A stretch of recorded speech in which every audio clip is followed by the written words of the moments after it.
Olha, a apuração da coluna do Igor Gadelha aqui do Portal Metrópolis dá conta de que membros do Itamaraty avaliam que houve uma politização evidente na decisão do governo Donald Trump de impor esse novo tarifaço de 25% sobre produtos brasileiros.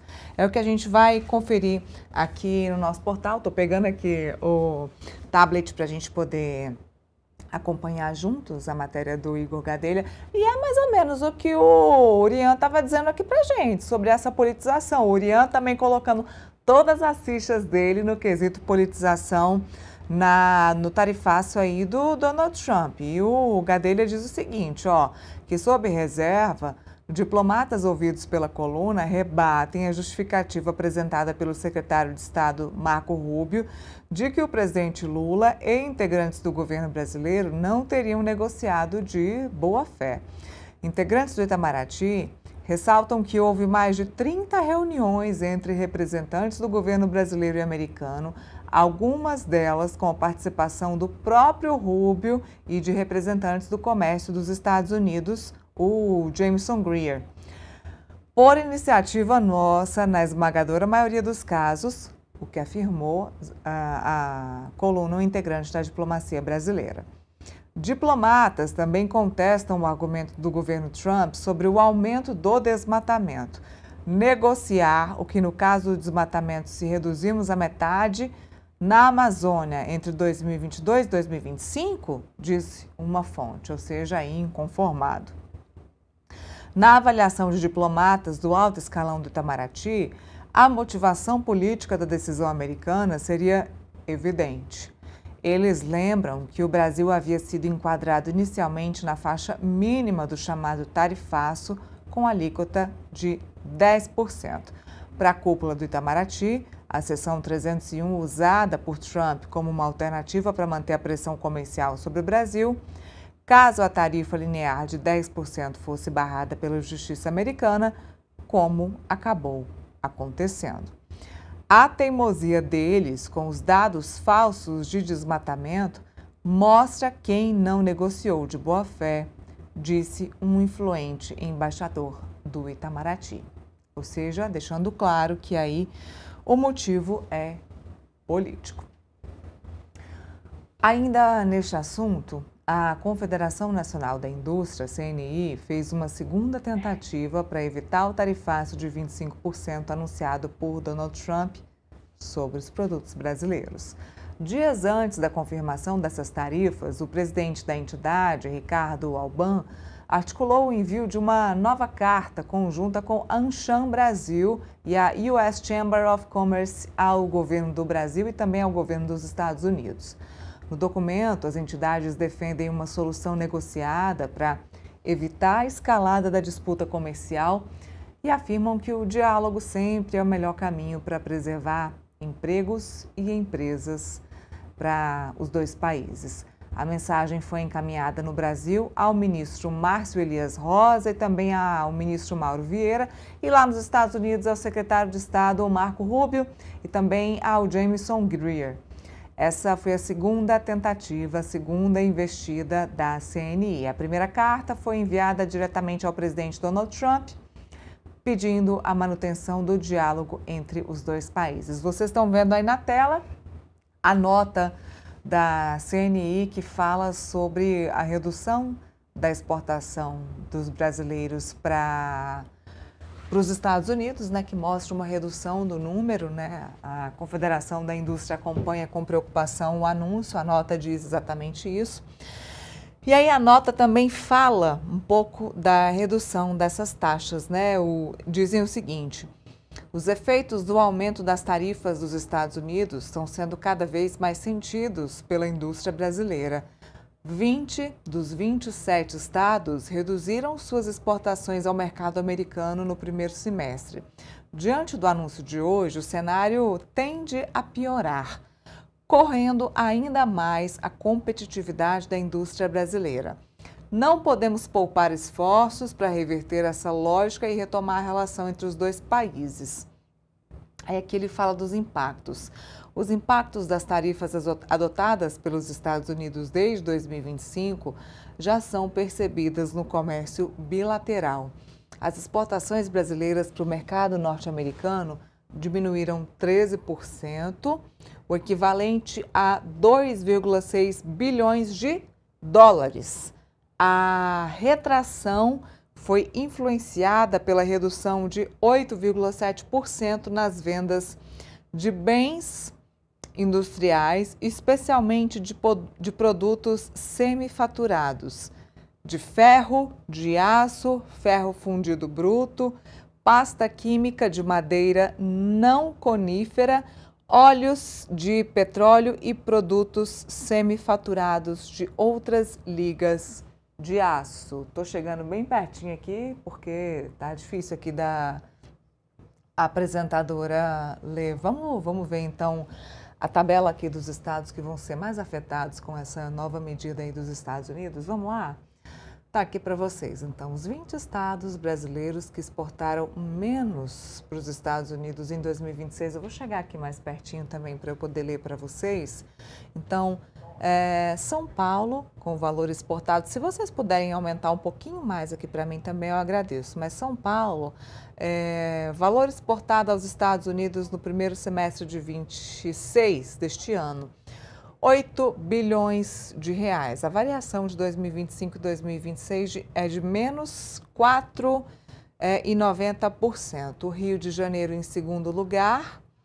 Obrigada, produção. Agora sim, eu vou conseguir ler aqui melhor para vocês. O Rio de Janeiro com 2,9 bilhões de reais em 2026.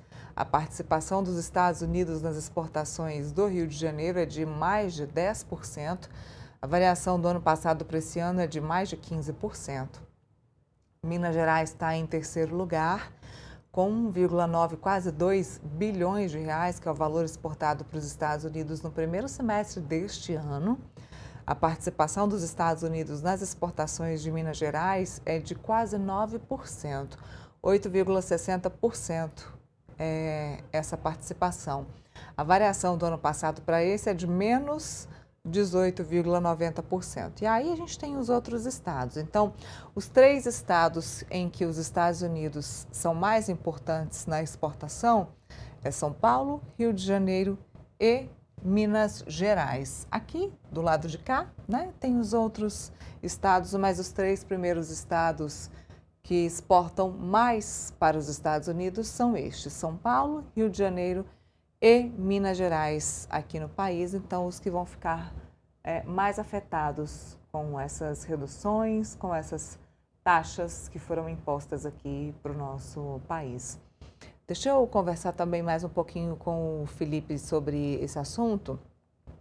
Felipe, vimos aí CNI falando, a Fiesp também falou sobre esse assunto e a tabela mostra aqui quais são os estados mais prejudicados. A Confederação Nacional da Indústria muito preocupada porque as exportações para os Estados Unidos já vinham ao longo dos anos, desde 97, sendo muito prejudicadas. A questão do Brasil estar negociando com a China e tendo a China como principal exportador também é preocupante, porque a gente tem a China como um exportador de produtos agrícolas. O Urian também deixou isso muito claro aqui no nosso programa hoje, que a gente tinha produtos manufaturados e semi-manufaturados como principal exportação para os Estados Unidos e produtos agrícolas para a China. A nossa inteligência, né, era mais exportada para os Estados Unidos. Ou seja, a gente tem aí as commodities sendo mais exportadas para a China. Estar nas mãos de um país só é perigoso. A gente achava que o presidente Lula estava abrindo caminhos e mercados neste momento para o nosso país, fato que não está acontecendo e que precisa então acontecer, Felipe. Exatamente, esse é o segredo de tudo isso, né? O Brasil tem que ter variados e multiplicidades de compradores. Não dá para depender só da China ou depender só dos Estados Unidos. E para fazer isso tem que abrir o mercado, tem que negociar com país por país, tem que negociar também com o bloco, né? Mercosul com a União Europeia agora, né? É um bloco forte que facilitará a negociação. O que não dá para fazer é para esses produtos que iam para os Estados Unidos ficarem sem consumidores. Aí que eu bato na tecla dele, que eu acho importante, né? Infelizmente, o Brasil não se preparou para esse tarifaço. E olha que todo mundo sabia que ia acontecer. Lá atrás, quando os Estados Unidos taxaram o Brasil em 10%, 15% depois, né? O Brasil não tinha nenhum tipo de canal de comunicação com outros compradores, né, de matéria-prima. Né? E mais do que isso, Nila, aí tem uma outra questão também que é importante. A gente vai querer sempre ser fornecedor de matéria-prima, de commodities para o mundo e comprar do mundo manufaturas? Claro que não. Então, por exemplo, tem material, tem commodity, por exemplo, que poderia muito bem ser absorvida no Brasil num projeto de reindustrialização. Né? Se os Estados Unidos taxarem o ferro do Brasil, poxa, vamos criar uma política interna de absorver o ferro que seria exportado pelos Estados Unidos.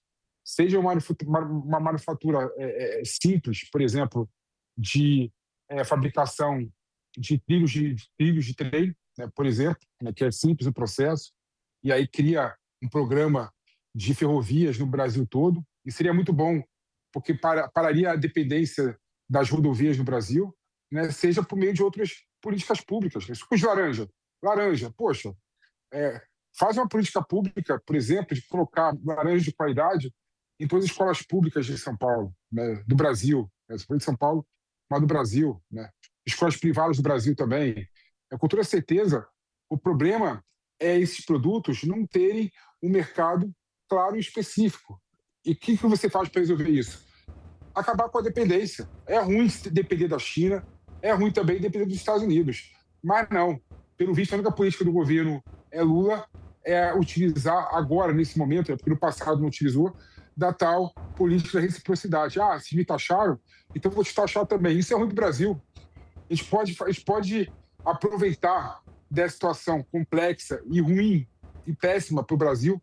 Os setores que foram afetados por essa taxa do Brasil, nem de longe é a maioria da economia brasileira, até porque os Estados Unidos fizeram várias exceções, né, à regra da taxação, mas o setor influenciado e que vai ser taxado para o setor vai ser muito ruim. Então nós temos que ter políticas setoriais para aproveitar e absorver, ou no mínimo, né, criar outros mercados de fornecedores para exportar produto brasileiro.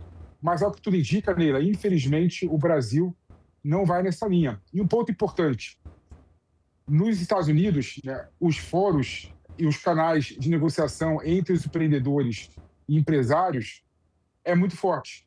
Então, a carta da CNI, a carta da Fiesp, mostra que o setor empresarial do Brasil está preocupado com a taxação, com o tarifaço do Trump. Então, é importante que eles criem canais com os empresários dos Estados Unidos e, conjuntamente, né, façam um esforço, seja administrativamente, de tentar negociar, independente do governo, com o governo dos Estados Unidos, né, ou por meio, sim, do contencioso, da judicialização. Né? No passado, por exemplo, lá atrás, antes do governo Trump resolver colocar como exceção o suco de laranja, né, os compradores, junto com os fornecedores de laranja do Brasil, se juntaram e entraram na justiça nos Estados Unidos e ganharam. E ganharam nele, veja só, ganharam. Né? A justiça dos Estados Unidos, a Suprema Corte dos Estados Unidos, naquela ocasião, não com esse assunto aqui, mas naquela ocasião, lá atrás, quando o governo Trump resolveu taxar a economia do Brasil, taxar produtos do Brasil, a Suprema Corte decidiu que era inconstitucional e ilegal a taxação do Trump. Ou seja, é importante que a Fiesp, que a CNI se articulem com o setor produtivo e compradores de matéria nos Estados Unidos e abram um canal de negociação com os Estados Unidos. Porque, pelo visto, não vai funcionar, ou não está funcionando, pelo menos até agora, a negociação entre a alta cúpula dos dois governos. Então, é importante que os empreendedores, os empresários, consigam um canal de comunicação. E, se não conseguir, judicializam. O que não dá é para ficar de braços cruzados, ver a taxação do Trump surtir efeito. Neila. A gente continua repercutindo isso. Já falamos isso aqui no programa, mas eu quero mostrar